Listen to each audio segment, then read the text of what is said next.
From Bearcat Stadium with all the inside analysis of Aledo High School football, this is the Community News Pregame Show.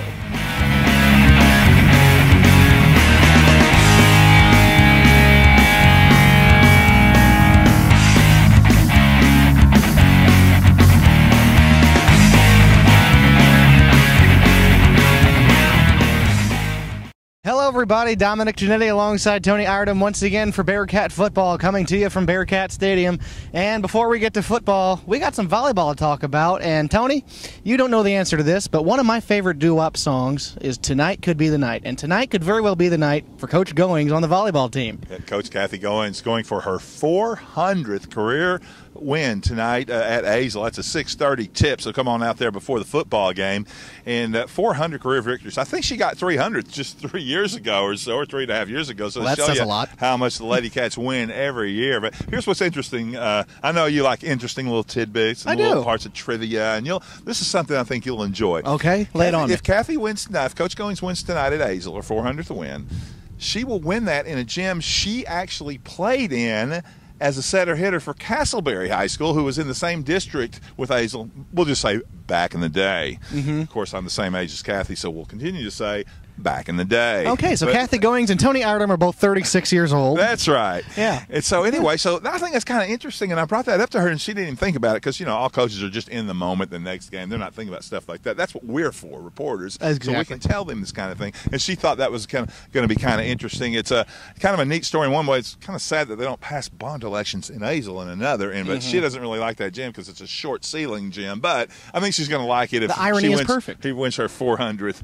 But I tell you, and I cannot wait for that. I can't wait to see the look on her face when she does win that, because I know the Ladycats, who are 12-0 in district now and ranked 10th in the state, they want to win. They want to go undefeated in district. And in fact, when they won Tuesday night at Timber Creek, they did not even celebrate, even though they clinched it. Mm-hmm. The bar set a little bit higher here at Toledo, and for the Ladycats volleyball team, they're not going to celebrate till they go undefeated, which would include tonight's game at Azle and then Tuesday in the district finale at home against Springtown. That's also Parents' Night, Dominic. Okay. So anyway, go out to Azle Gym tonight before you go to the football game and watch Coach Goings win her 400th game, and watch the Ladycats go to 13-0 in district play. And that'll be good. And well, there's another reason why we're going to be at Azle. Football. Texas's favorite game. And, we're going to see something different this week, something that we haven't seen since the Lake Travis game, and that's grass. Okay, wait, hold that. Stop for a second. Okay, spell it.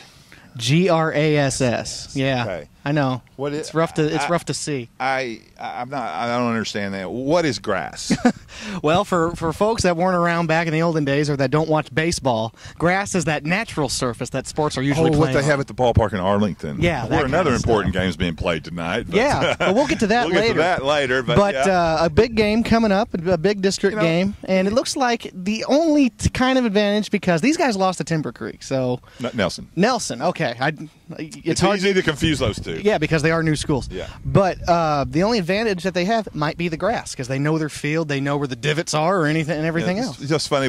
There was a big worry about that last year, Dominic, when the Bearcats went to Azle and playing on grass. It was last year when they did play at Azle on the grass. It was the first time in 4 years. So Coach Buchanan had varsity players that had never touched the grass surface before, and everyone thought it might be a problem, especially since there was 3 inches of rain dumped on Azle 2 days prior and that morning of that game. But what we discovered last year at Azle was a guy that we all know now as junior wide receiver Michael Mann. Michael Mann got called up from the JV last year at Azle, and on a rain-soaked day, even Jonathan Gray was having trouble turning the corner.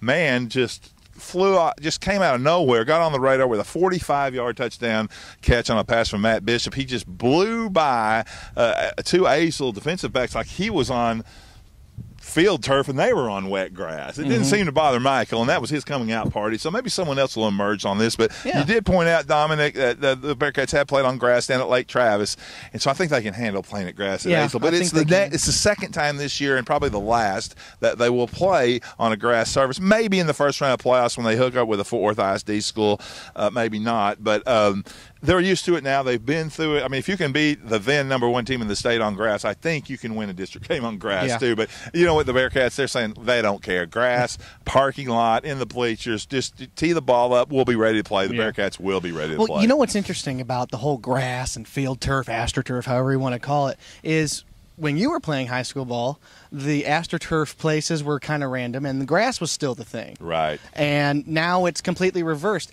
As a former player, I'm just going to ask you, how do you prepare when you go to those two different surfaces? Looks like I think we're going to see a lot more tape around the ankles, just so there's no twisted knees, that kind of stuff. And around the elbows, and you wear long sleeve shirts and stuff like that when you're on that hard AstroTurf, and it was hard as well. But I confess I've never played a game on AstroTurf before. Lucky you. Other than touch football when I was a student equipment manager at TCU, but it's now he's only 36, so it wasn't that long ago.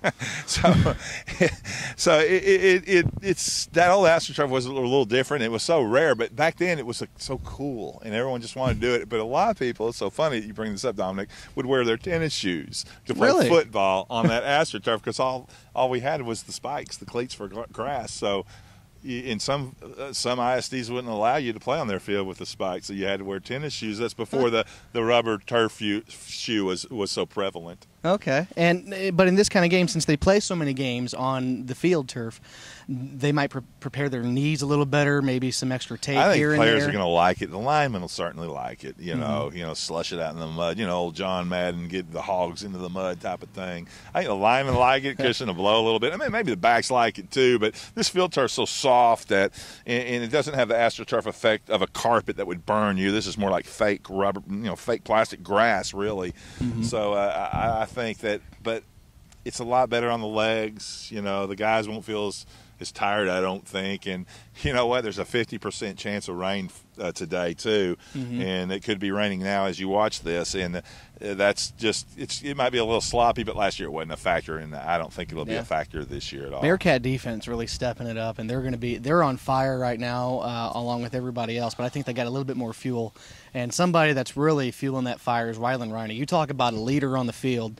This kid's got it all for that defensive team. We saw that last year too, and just the fast guy, the leader of that very experienced secondary. He finally got an interception the other day in that same game in Springtown. Also picked up a loose football and returned it for a fumble. But the thing about him is that people won't throw at him. They're afraid the ball to go his way. The reason he didn't have any interceptions, quite frankly, is because teams aren't going to throw his way because they're afraid of him. And that just helps guys like Bradham and Place and all those guys, and Cameron Cunningham all with 2 interceptions to lead the team.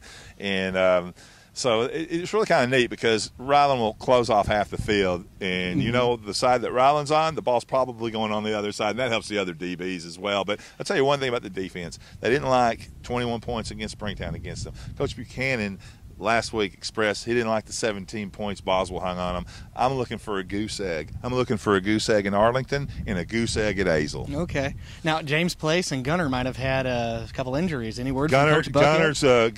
Gunner right now had a fractured arm. Have to wait and see how deep the fracture is. So more on that you can read in the community news next week.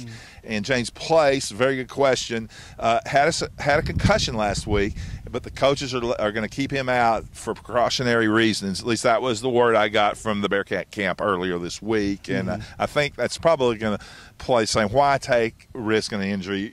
This is week, 8? And we need him in week 16. So I think the coaches are gonna just hold him out, and they can because this second and third string people in Aledo could probably start for most schools in the district. Okay, score predictions. What do you think for this go around? I'm going to say the goose egg. Goose egg. I'm going to say 56-0. No slam on Azle. I'm just saying I think the defense is going to shut them down. It could be hard for Azle to run, and because it might be rainy, and I know the defense has a lot of pride, and I think they want to pitch that shutout. And we're getting a phone call while we're doing this, but look at there, I just silenced it. All right, but I'll tell you what, here's what I'm thinking. I'm going to go just one more above you. I'm going to say 57-0. 57. 57 okay. just seems like a good number to pick. I don't know. Okay. 56, you got the math projections in there. I think 57's a good way to take it. I thought you might were going to say 63 just to keep them in the 60s because they haven't scored less than 60 points. I think 62 points is the smallest amount of points put up by the Bearcats in district so far. But then again, we both predicted under that. But I think because of the wet conditions that maybe we won't get that much offense going. If you're saying 57, then what you're saying is the defense may score a safety in there somewhere, and the defense is going to like your prediction. Yeah. I need another excuse to use the safety dance in my editing. There you go. There you go. We all like that. Now, before we go, it's still baseball season, folks. We didn't win it. Unbelievably, isn't it? Yeah, I know. I know you're from St. Louis, and it's normal baseball season most of the time for you. But you brought your good luck down to Texas. We all appreciate that. And yeah, isn't that wild? It is wild. Now I don't want to say I'm a good luck charm here, folks, but when I was when I was in Odessa last year, the AA for the Oakland Athletics, the Midland Rockhounds, won the Texas League AA championship. I've since moved here to the Fort Worth area, and now we got the Rangers doing good. So I'm not saying I'm a big luck charm, but who knows? The track record indicates such. Okay.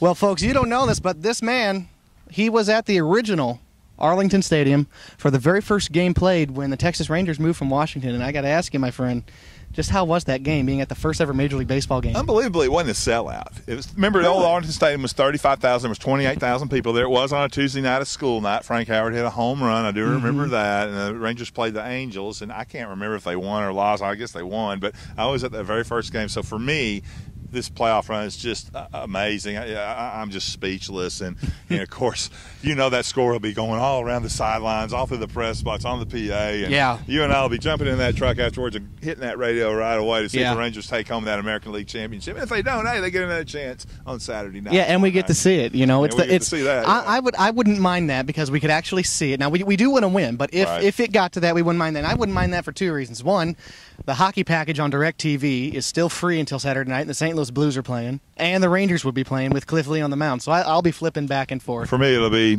stay at home, watch the Rangers play Game 7, watch TCU Horned Frogs bust up on Air Force again, the number 4 ranked TCU Horned Frogs. Yeah. So we got a pretty good weekend ahead. But, next to that, we're going to be looking forward to Mr. Eric Nadel, who not only is a great broadcaster, but we hope he gets into the Hall of Fame, and we're going to be listening for him. He's going to be our avenue to the Ranger game Friday night. But here's what you just need to do. It's real simple. You bring your radio. You go to volleyball. You watch Coach Goings win her 400th win. Then you walk over to football with your radio and listen to the Rangers while the Bearcats post a shutout against Azle. Yeah. Or if you have an iPhone, get the MLB app. Major League Baseball, you can send me my check later, but you get the MLB app. You can listen to any of the games on their radio stations. And if you're out of market, obviously we can't watch the Texas Rangers games on the iPhone, but if you wanted to watch the San Francisco-Philadelphia game, you can watch it while you're watching all kinds of stuff. Anyway, there's all sorts of ways to keep up with all kinds of media out there. You need to come to the volleyball and the football games. So we'll be there, and we can't wait to see you. And I'll tell you what, before we finish up the baseball talk, who's loving this is Frank Howard and Tag,